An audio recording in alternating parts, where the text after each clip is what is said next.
தேவனுக்கு மகிமை உண்டாவதாக. இந்த நாளிலே யோசபாத் ராஜா குறித்து கற்றுக்கொள்ள தேவன் நமக்கு உதவி செய்வாராக. இவர் ஒரு யூத ராஜா. இந்த ராஜாவினுடைய வாழ்க்கையில அழுகை ஆசீர்வாதமானதை குறித்து நாம் பார்க்க முடிகிறது. மோவாபியர், அம்மோன் தேசத்தார், சேயீர் மலை தேசத்தார் இவர்களுக்கு விரோதமாக யுத்தத்துக்கு வருகிறதை பார்க்க முடிகிறது. ஏராளமான ஜனங்கள் இவர்களை விட பெரிய இராணுவத்தோடு வருகிறதை யோசபாத்து காண்கிறார், பயப்படுகிறார். ஆனாலும் கூட அவன் தொடர்ந்து பயத்திலேயே இல்லாதபடிக்கு தேவனை தேடுகிறான். தன் ஜனங்கள் எல்லாரையும் தேவனை தேடும்படியாகவும் உபவாசத்தை கூறுகிறான். அந்த உபவாசத்தின் கருத்தான ஜெபத்தில் தேவனுடைய வல்லமையை சொல்லி ஜெபிக்கிறான். இதுவரை நடத்தின வழிகளை நினைத்து ஜெபிக்கிறான். கர்த்தருடைய ஆலயம் தேவ பிரசன்னத்தை அறிகிறான். பல மடங்கு அதிகமான ஜனங்கள் வந்திருந்தாலும் யோசபாத்தின் கண்கள் தேவன் மேல் பதிக்கப்பட்டிருக்கிறது. அப்பொழுது தேவ வார்த்தை வருகிறது. 2 நாளாகும் 20ஆம் அதிகாரம் 15ஆம் வசனத்தில், சகல யூதா கோத்திரத்தாரே, எருசலேமின் குடிகளே, ராஜாவாக யோசபாத்தை கேளுங்கள்.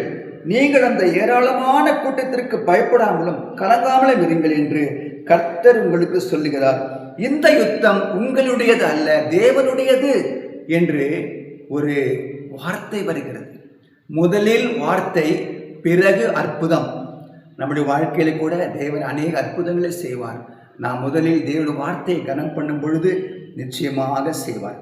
21ஆம் வசனத்தில் யாருமே செய்யாத ஒன்றை அவர் செய்கிறார். தேவனுடைய வார்த்தையின்படியே இராணுவத்தார் எல்லாருக்கும் முன்பாக முதல் வரிசையில தேவனை துதித்து பாடுகிற பாடகர்களை நிறுத்துகிறான். அதுக்கு பிறகு எதிரிகள் ஒருவரை ஒருவர் தங்களை தாங்களே அழித்து கொள்ளுகிறதை பார்க்க முடிகிறது.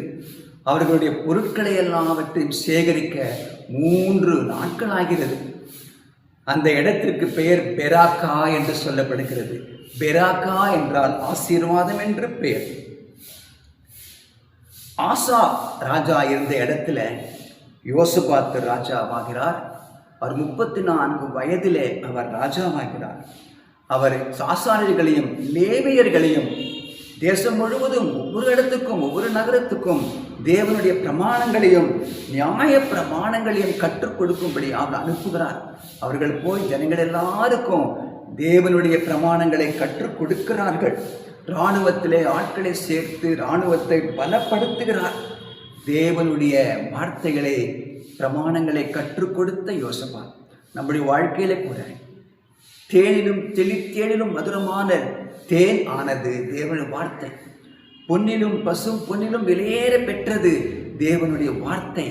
தேவனுடைய வார்த்தை முகம் பார்க்கிற ஒரு கண்ணாடிக்கு ஒப்பிடப்பட்டிருக்கிறது. தேவனுடைய வார்த்தை வெளிச்சத்துக்கு ஒப்பிடப்பட்டிருக்கிறது. வேதமே வெளிச்சம்.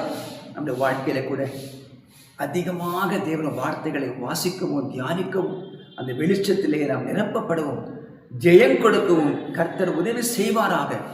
God bless you.